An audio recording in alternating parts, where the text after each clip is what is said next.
I'm the junior manager here at the restaurant. I'm supposed to walk you through the job as our new security guard.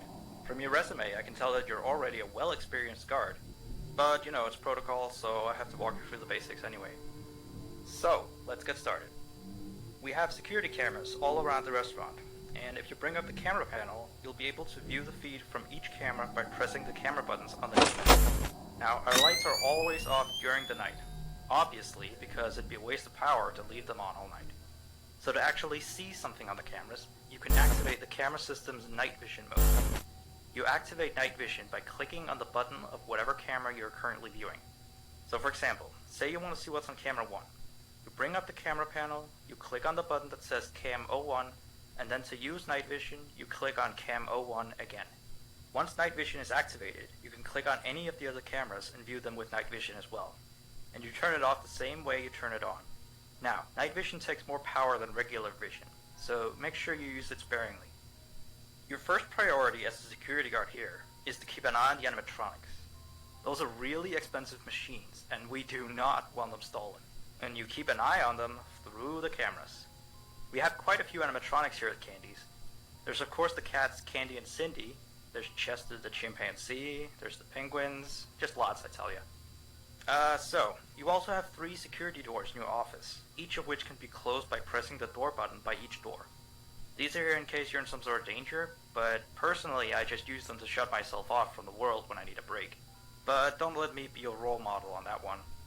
You need to remember that closing these doors takes power, and the longer they're closed, the more power they drain. Now, I know that sounds kinda backwards, but you have to trust me on that one. I think it's something about the doors having an automatic fail-safe feature in case the power gets cut off, so they open up if there's no more power.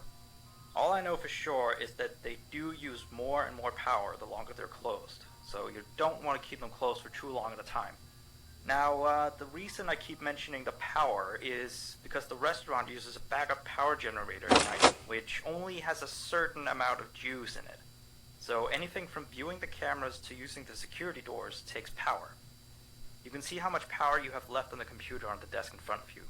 Try not to run out of power. If you do though, you won't be stuck in the office since the doors will always open up anyway. Oh, and one last thing. The animatronics aren't completely turned off at night, so they might start walking around a bit. But just be careful not to let any of them into the office, cause we have stuff in there we don't want damaged or anything. Though don't bother with the ticket booth door, they won't attempt to get in through there. That should be all. You'll hear from me again on your next shift. Have a good night.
I put up a note today to gather some intel on the animatronics from the other employees, just to get a list of the issues we've had with them.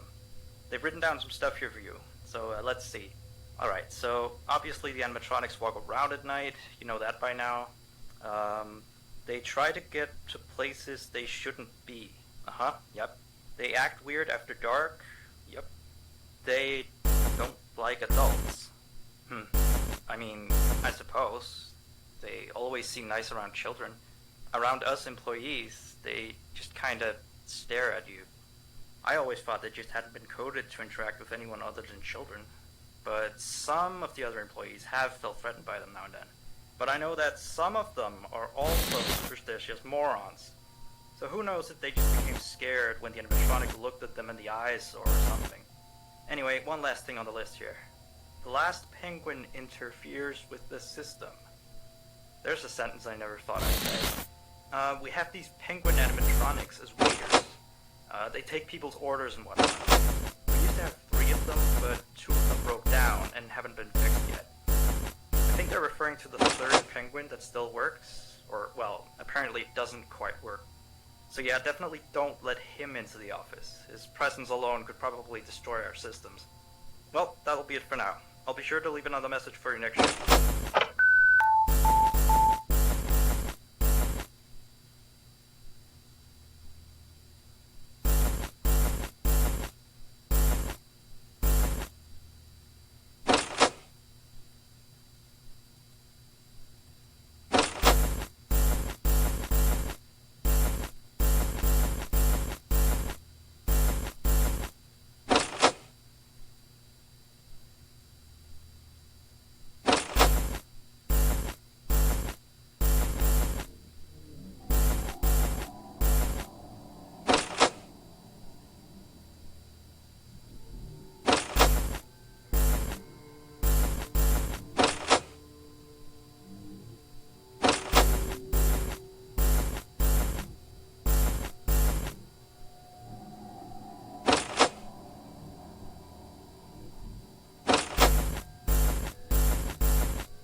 Still here, I see. Awesome job these last 2 nights. You're already way better than our previous night guard.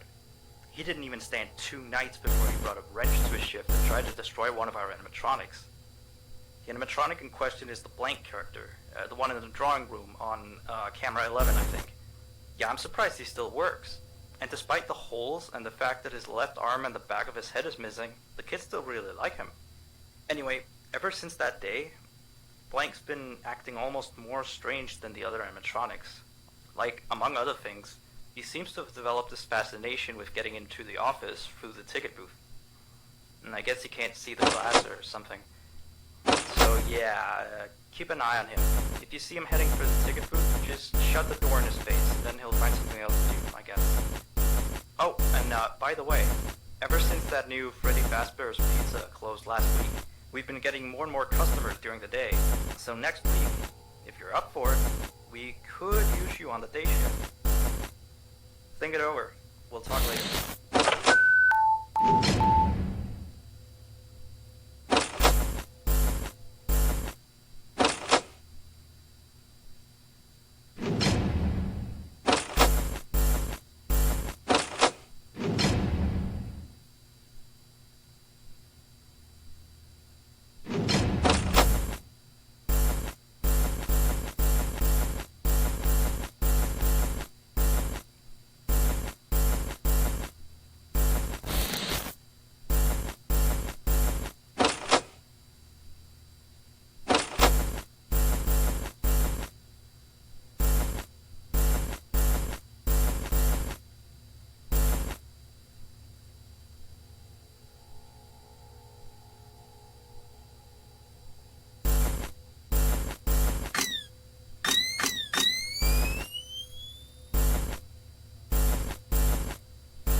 So real quick, we had an old animatronic version of Candy, but before we got these new shiny ones. Anyway, he was supposed to be out of commission ever since he was involved in this incident with a customer. An adult customer, luckily. Not a child. Not that the children aren't safe here, that's not what I... Anyway, our technicians tried to fix him up for some time, and he wants to warn you that old Candy might start walking around as well. He should be in parts and service, that's camera 10, I believe. Keep a real good eye on him. He's quite big, so just be careful around him. That's all. Keep up on the good work. Oh, and I heard you took the day shift offer. Nice.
messages.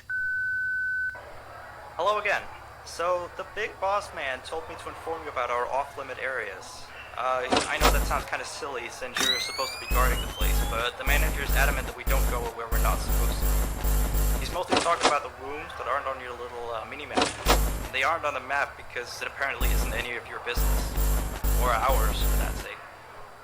Like that extra room next to the parking service room. I believe you can see the door from camera 9. Ah yes, thank you. Here, keep the change.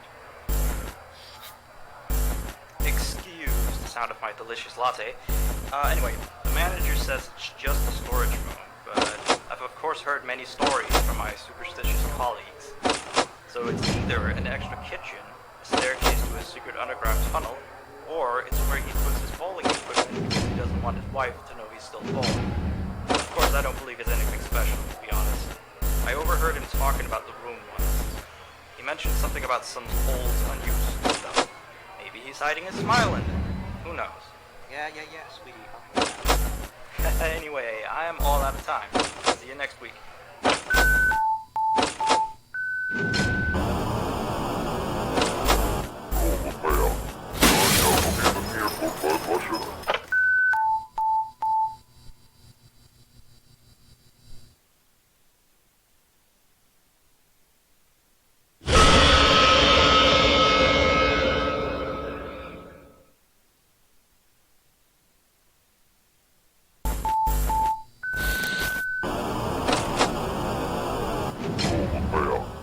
Ja,